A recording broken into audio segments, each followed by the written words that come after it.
আমাদের রোডের ধারে বাড়ি, এই যে প্রত্যেকটা মানুষ যাচ্ছে, প্রত্যেকটা বাচ্চা যাচ্ছে, তাদের কী হবে? গাড়ি বালির দাম ৩,০০০ টাকা, আর একটা ডাস্টের দাম ১০০ টাকা।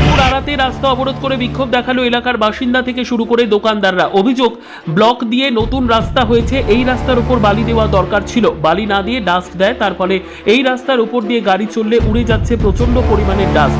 অনেকের আবার স্পিড কেটেও অ্যাক্সিডেন্ট হয়ে যাচ্ছে। এলাকার লোকজন এই রাস্তার কন্ট্রাক্টরকে রাস্তার উপর জল দিতে বললে একবার জল দিয়ে উধাও কন্ট্রাক্টর।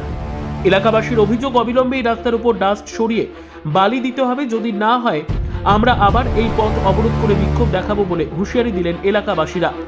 মানে স্টোন ডাস্টে ফেলে দিয়ে গেছে বালির বদলে, এই জন্যই তো ধুলোটা উঠছে। বালি হচ্ছে ৩,০০০ টাকার ট্রাক, হ্যাঁ, আর এই ধুলো হচ্ছে ১০০ টাকার ট্রাক।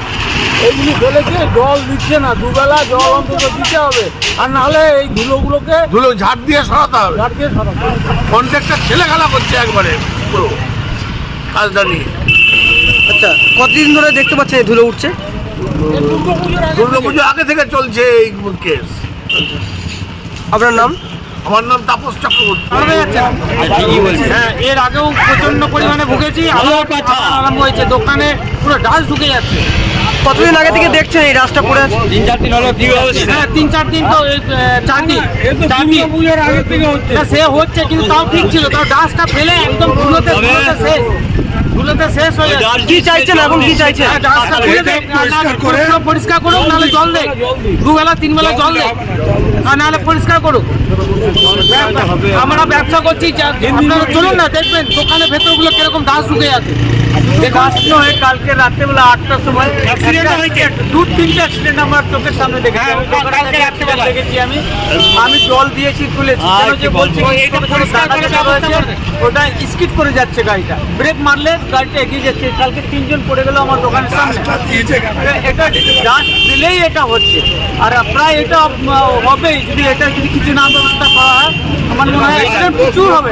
এটা রানিং রাস্তা আছে, এটা প্রচুর শ্বাসকষ্ট, প্রচুর ডাস্ট ঘরের মধ্যে ঢুকে অ্যাক্সিডেন্ট হতে পারে। এটা হয় অ্যাক্সিডেন্ট হতে পারে, প্রচন্ড পরিমাণে পলিউশন। এটা অ্যালার্জি ওরা ভাই, এটা জল দেখ, আর না হলে এটা পরিষ্কার করে তুলে দে। ডাস্ট দিয়েছেন, জল দে, বালির জায়গা ডাস্ট দিয়েছেন। এক গাড়ি বালির দাম ৩,০০০ টাকা, আর একটা বালি ডাস্টের দাম ১০০ টাকা। এইটা বাঁচানোর জন্য কি ডাস্ট দিয়েছে? ডাস্ট কেন দিয়েছে? দোকানগুলো কি দোকানগুলো এই পুরো ভর্তি, ওই দেখেন বাড়ি দোকানগুলো কি হবে? এই আমাদের রোডের ধারে বাড়ি, এই যে প্রত্যেকটা মানুষ যাচ্ছে, প্রত্যেকটা বাচ্চা যাচ্ছে, তাদের কি হবে? কিভাবে দেখছেন এই ধুলো?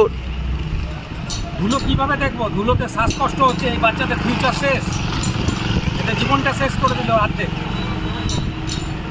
আপনার আমাদের এখানে সামনে বাড়ি, দোকান, সব দোকানে মানে ঢোকা যাচ্ছে না, দোকানের জিনিসগুলো সব নষ্ট হয়ে গেল, তার দায় কে নেবে? কি চাইছেন এখন? এখন চাইছি হয় ধুলো পরিষ্কার হোক, নাহলে দুবেলা করে 2বার করে জল দেওয়া হোক। আচ্ছা।